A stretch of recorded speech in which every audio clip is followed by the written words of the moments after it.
Hey folks, Dave here, and I like knives. Here today talking about the Kershaw Knockout, and we're gonna go over the gold and the garbage because Mama said to. But first, here's how big it is. Here we have the Kershaw Knockout against the Ontario Rat number 1 and number 2. Here we have the Knockout compared against the Spyderco Endura and Delica. The Knockout against the Spyderco PM2 and Para 3.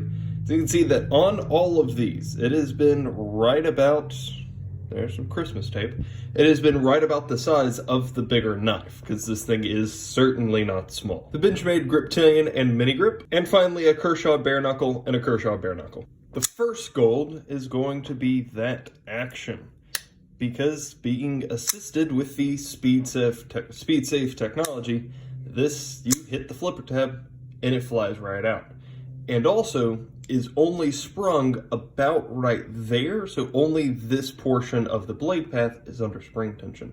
So what that means is that the blade is very clearly behind the lock bar before it actually kicks in. So you closing the knife, it's all manual until like it doesn't matter anymore. Versus something like the ZT566, which the spring kicks in right around the lock bar. So not a huge deal, but something that I definitely appreciate. Just makes it a little bit easier to close. The small details around the place are also going to be pretty cool. There's just a little bit of texturing on the aluminum handles that makes the front a little more interesting to look at, as well as providing some subtle grip. You're not going to feel it in your pocket like on some other more textured knives, but you will be able to feel it in your hand, which is really where it matters. As well as on the back side, they didn't put any texturing at all. Thank you. So it's perfectly smooth, so there's nothing really to interfere with your pocket going in and out. The pocket clip is also pretty solid. It's the fold over deep style, which is great, aside from those round-headed screws, because Kershaw hates you, but only a little bit. It also is three-way reversible, so tip up or tip down, tip up being left or right, tip down only being on that side, but it is available for you. That locked pivot is a huge gold. Thank you, Kershaw, for doing it correctly. But that pivot's going to be solid, as well as the phosphor bronze washers on which it runs. It's just going to keep it smooth and keep it smooth for a really long time. The varieties are always going to get a gold for me. This is the base model, not the most base. There used to be, I believe it's been discontinued, a bead blast version, or it's just out of stock. Bead blast and a black finish handle, whereas this is black PVD and green aluminum. But there also was at one point an M390 run. I think I've seen another one. The M390 I'm thinking of was in carbon fiber. I think there's another version just with the aluminum, and also has a Damascus version available. So if you're interested in a large Damascus bladed knife for about $100, this one gets that. The base model is not, I'm going to call this the base model. The base model is not $100, but the Damascus version is. So this blade is beautiful. Look at how thin and slicey that is. Look at how high that, I believe it's a hollow grind, how high that grind goes. Look at how thin behind the edge it is. I love this blade. This is beautiful. So well done, as well as the thumb studs being mostly out of the slice path, as well as them actually being useful as thumb studs. I know Ken Onion has played with bat ears in the past, and I don't know, I want to see them. I want more bat ears on things. Bat ears deserve to be on more things. So it gets a point off for the design missing bat ears, but other than that, the design's pretty solid. This is very ergonomic, with plenty of space cut out for the lock bar. It's a little bit scalloped, very easy to get your finger in there, and with just as almost neutral a handle with just the one guard, the one finger groove, it fits very comfortably in your hand, even with as gosh darn thin as this thing is. Comparing against the Kershaw Delica, almost as thin as the Delica, despite being like twice the size. This thing is incredibly thin, and because of that, because it's an aluminum chassis, this is incredibly light as well, giving you 3¼ inches at only about 3.5 ounces. Again, very light. Part of that, I believe, is achieved by this is the subframe lock. This is the subframe lock. So that's what this is as well as the Kershaw Natrix, as well as a couple of ZTs. It is called the subframe lock because the frame is completely aluminum. They do that to help cut down on weight. However, you can't have aluminum as a lock bar because then the blade will beat the crap out of it. So what you do is have an aluminum chassis, a stainless steel lock bar, and then screw it in right there. You can see those two little screw boys right there. So that you get the best of both worlds. You get the lightness of the aluminum, the strength of the steel, the weight of the aluminum, the strength of the steel, and it's in a package such that it doesn't super matter. I don't know if this style of lock is less sturdy. Pull out the Recon one. I don't know if the subframe lock will be less sturdy than a traditional frame lock. I assume that it will be because there are more moving parts and stuff like that. However, since a standard liner lock is all that most people ever need, I don't think that's a big problem. So this is absolutely fine, completely works for what they're doing with it.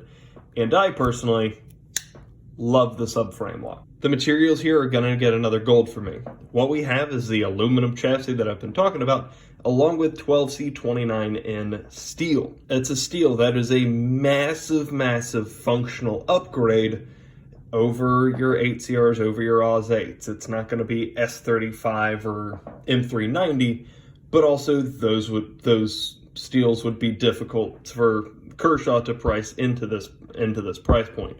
With the 12C29N, that's what you're looking at on your bare knuckle. That's what you're looking at in a lot of, not necessarily budget, but more value-minded areas. And for that, I can't give that a knock. As well as with the different varieties, if you want it in a higher end steel, there's a knockout for you out there somewhere. You just have to look for it. This won't be quite the version candy that the Kershaw Link and Dividend will be. Certainly not something like the PM2 or Griptilian, but there are several different versions of them out there. Go find one that you like. And finally, the price. The knockout, you're going to be looking about $80, at least, again, for this more base version of it. The M390, any other variants, obviously, will be more. The Damascus will be more, which will be about half as much as most zero tolerance knives. It was about half as much as this one. With the aluminum chassis, with a 12C29 blade, you are getting, for about half the price of a ZT, you're getting most of the worth of a ZT. This thing is light. This thing is well made. This thing, I'm not a huge fan of assisted knives. We'll talk about that later. But this is a good version of an assisted knife. Everything's well thought out. This is most of a ZT for half the price. I don't have a whole lot bad to say about that. If what you're looking for is straight up value, obviously with the advent of Civivi and yada yada yada, there are other places that are going to be better to get straight up value. However, this thing is going to be available. I bought this at Cabela's, so I got this from a clamshell box at a big box store. CJRB is not going to be on that shelf anytime soon. So as far as that runs, as far as more accessible knives run, the value for this is there, I believe. Although obviously I'm very excited for those more value warriors to start making it more into the mainstream. The world will be such a better place when that happens. Not everything's gold, some things garbage. This thing's fat. This is 1.75 inches across, so almost 1 3/4 inches wide. That is something that you are absolutely going, at least in my experience, something that you are absolutely going to feel in your pocket, and not comfortably. it's wide. It takes up a lot of space back there. Something to keep in mind. It's the reason it's not as wide as the Mannix, but this is a knife that I like a lot more, that I also can't carry regularly because it's so wide. So I'm sensitive to that, I think. The body screws are not something I'm ever going to be a fan of. These are the body screws that drill directly into the frame. That's not fun. That's not cool. Also, the backspacer is just, it's a little wonky. The fit and finish isn't completely there.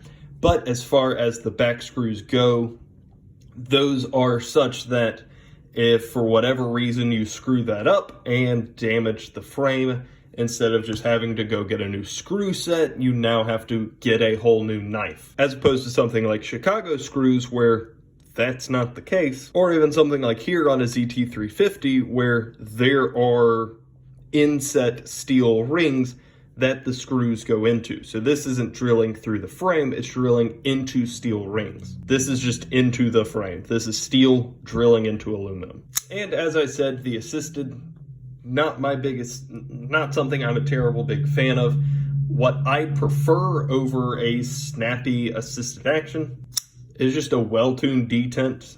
Well, something that I had to work for. My goodness, this thing is hand-braking when you first get it. And partially because of that, lining these two things up, these are incredibly Kershaw Knockout, Kershaw Bare Knuckle. These are incredibly different knives that are really held together by a single point of commonality. This is also a sub-frame lock. It's also manual. It's also a little bit longer blade. It's also a little bit more comfortable in the pocket. It's also a little bit less expensive, and its variants are also a little bit more accessible. Knife Center has a black and coyote version, and I didn't realize it until I had already purchased this one, so woe be to me. But this is something that, as much as I do appreciate this knife, the Knockout is not really something that makes it into my pocket so very often. With all that said, there are some core aspects of this knife that I very much love. I love the subframe lock. I love a well-built pivot. I love the variety. I love the sliciness. I love the blade. The handle fits very comfortably in hand. There are some core aspects that I very much dislike. Way too wide in the pocket in my experience. It's assisted. Not something I'm a huge fan of. This is a knife that I am glad exists, but as far as recommendations go, the Knockout really isn't a knife that I'm going to be able to recommend for very many people. As I've said earlier, this is not a knife that I consider to be the height of value. I appreciate it for what it is. I don't think that it quite crosses that line into value market. Not even in consideration of like Civivi and CJRB. If what you're looking for is value, is an upgraded steel, is an interesting lock mechanism, what I would direct you to is the Kershaw Bare Knuckle. Similar lock, same steel, at least on the base model. A little bit cheaper, only like $5, doesn't super matter. What I would consider a little bit better pocket clip. And one of the greatest flipping actions that I have access to. Yeah, it's better than the Vector.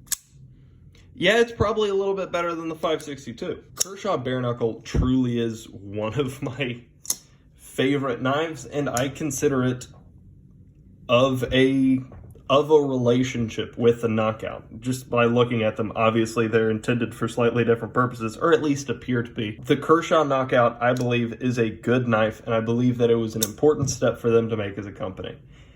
I love Kershaw bringing ZT build characteristics down to Kershaw and being able to make that work on a more budget price. However, this thing is definitely Ken Onion in ways that it shouldn't be. While this was not itself designed by Ken Onion, it certainly seems to share some of his design characteristics. The waviness, the speed safe, obviously is his invention.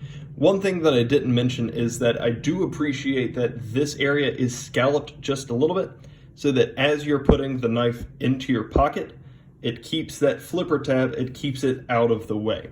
Again, a small attention to detail that is part of what I'm talking about when I say that this thing has zero tolerance build characteristics. It's aspects of it that are very well thought out. Not that Kershaw itself is any slouch, but this is very evidently towards the upper end of the Kershaw catalog. Something else to keep in mind, this is actually in the first production run, so now it's been a little bit redesigned so that there is an American flag right there and a Kershaw logo on the pocket clip.